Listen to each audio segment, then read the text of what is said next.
All right, so I got all my boys out in the gardens today. The girls are inside doing some stuff with mom. So just a reminder, if you like our content, please subscribe, hit that like key, ring that bell so you know when we get new videos or new content posted. So Matt with Low Cash Homestead, thank you very much. Have a good day.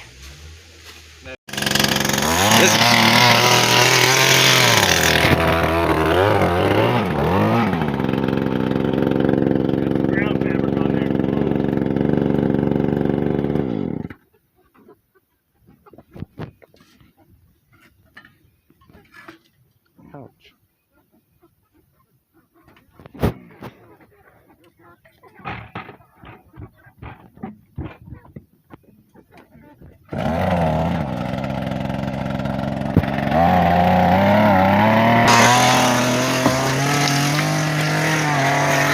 Jose!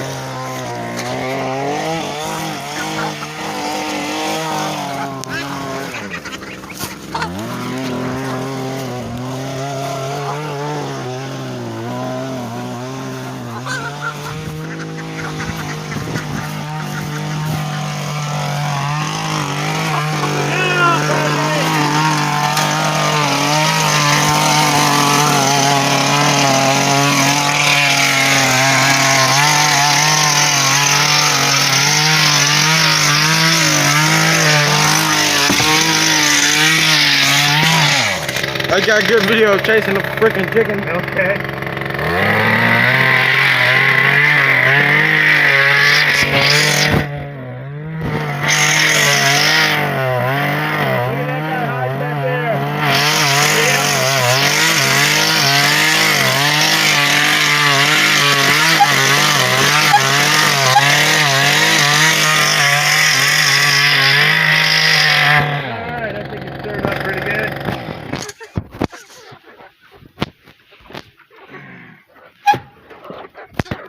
All right, so basically we were just stirring our composter, and I don't do it the hard way, I do it the easy way. I use a mantis, and we tried to put the chickens in the house to stir it, but they didn't want to stay because usually I'll stir this kind of in the evening, but we haven't gotten to it, so we stirred it today. And we did it the easy way, we did it with the mantis. And the chickens, they moved, and one of them, as you can see, my son had to go chase down. So the only other thing that you commonly have to do with this composter is to dig some of the compost away from the door, because it will get jammed up in here, and that takes a couple minutes every day. But otherwise this system works really well, and they are in there eating what's edible in the composter. Thank you very much. Have a good day. Hey everybody, Matt with Low Cash Homestead. You're looking at our caterpillar tunnel, which is our tomato house. We've got it pretty much planted. Well, actually we do have it planted. So everything that you see, except for these big ones here, are pink Berkeley tie-dyes.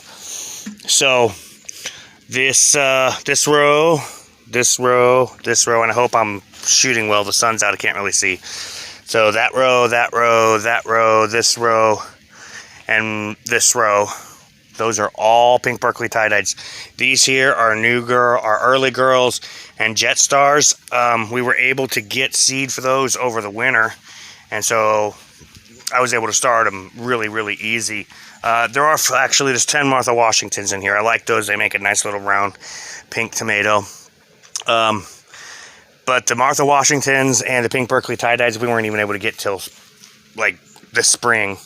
So getting them started early in the wintertime, like we did the jet stars and the new girls, that was difficult.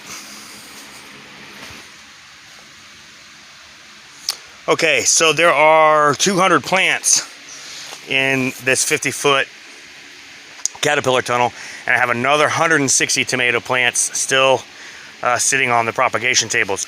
I'm not sure where I'm going to put those. I was unsure whether or not we would be able to get the pink Berkeley tie-dyes, so I did get some other things, and I planted them out, and then the pink Berkeley tie-dyes showed up, and we were able to get those planted out. So I've got another 160 tomatoes in cups and trays and I don't know where I'm going to put them just yet.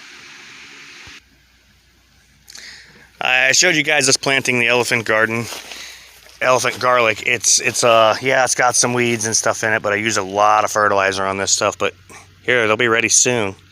They're getting their little buds on the top, so they'll be ready soon.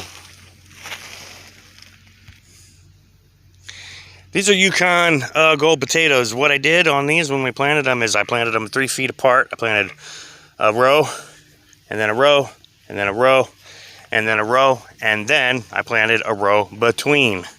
So that basically just helps use a little bit less compost. Is it a little bit high density for potatoes? Yeah, maybe. But the row here and the row here help keeping the row in the center from washing out. And then we were actually going to plant on this row, and my son Jose said, hey Dad, why don't you just leave that blank, and that'll give us a little bit of space to work with as we're harvesting. I said, hey, good idea. We left the drip tape there. These are the 2 areas that we started with the sorghum sudan grass. There's nothing planted in them yet. I'm wondering if I can get those other 160 tomatoes here. But I've also still got another 50 pounds of Kennebec potatoes that we haven't put in because we are out of compost, and according to food safety laws, I cannot use the compost that I just showed you from the chicken tractor. Can't use that yet. 90 days for things that touch the ground, and potatoes definitely touch the ground because they grow underground. So we're having a little bit of I got pneumonia from standing out in the cold at one of the farmers markets, and we had a couple weeks. I was in recovery for a couple of weeks, and so yeah, we're a little bit short on a scratch necessary to buy this compost, get the rest of those potatoes in, but I have a couple other ideas and maybe we'll be able to work those out. Okay, over here, we prepped this area a long time ago, and we actually planted it a long time ago, and it didn't take. It was just, I think, just too cold. It's also not the best ground, but it did have grass growing on it. So if it has grass growing on it, you should be able to put beans in it. They don't really have much. And then we'll, hi baby. And then we'll pump fertilizer through the lines. So Jay is down there smashing a spider apparently, and he's pulling out all the stuff, all the weeds that popped through the holes when we planted this, and it didn't take, so we can replant it.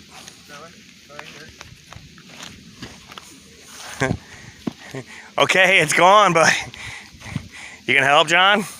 So pull up all the weeds right there. Yep, anything that's growing up through this hole you can pull out, okay?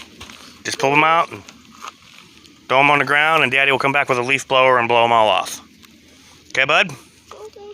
Thank you, big buddy.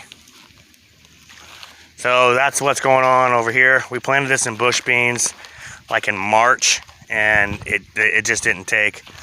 And they could have been washed out too because it's been raining for 2 months. And then over here, Dalton and Jose are getting the melons ready. We got a whole tray of Jubilees here. Yeah, you're just going to use the dirt that you dug out to put them back in. What's that? No, the line needs to go under it, right? Yeah, I do wish that you would run the drip tape before you put the plants in. I forgot for a second.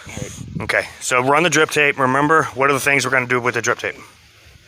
Circle it, or go under the fabric so you don't have to put them directly on there. Okay, and what else? Hook it at the bottom first. So hook it at the bottom first, so when you pull, okay. Yeah, it doesn't get tangled or pulled. Okay, and then last thing? Dalton has the clue in his hand. Staple them. Put a staple at the connections. Yeah. All right. Yeah, bud. What? Yeah, you can pull everything that's coming through the ground cloth. You can pull. I had just enough staples to match every point. So, okay, if you match, yeah, do the lower ones. Yeah. And that way when you pull, because we still got to run irrigation loop on the corn, which isn't not, we're so far behind on garden stuff when I got sick. So, but yeah, we're just going to work on the melons for now. Right. Run the lines out before you plant. Yeah. Run a line out, then plant. If you use this tray up, let me know. Okay. These are all Jubilees. I got a few Jubilees that are smaller. And then I also have some Georgia rattlesnakes that we can plant too. It's a watermelon. It has a thing that goes on it like this, and that's why they call it that. But it's a yeah. Okay.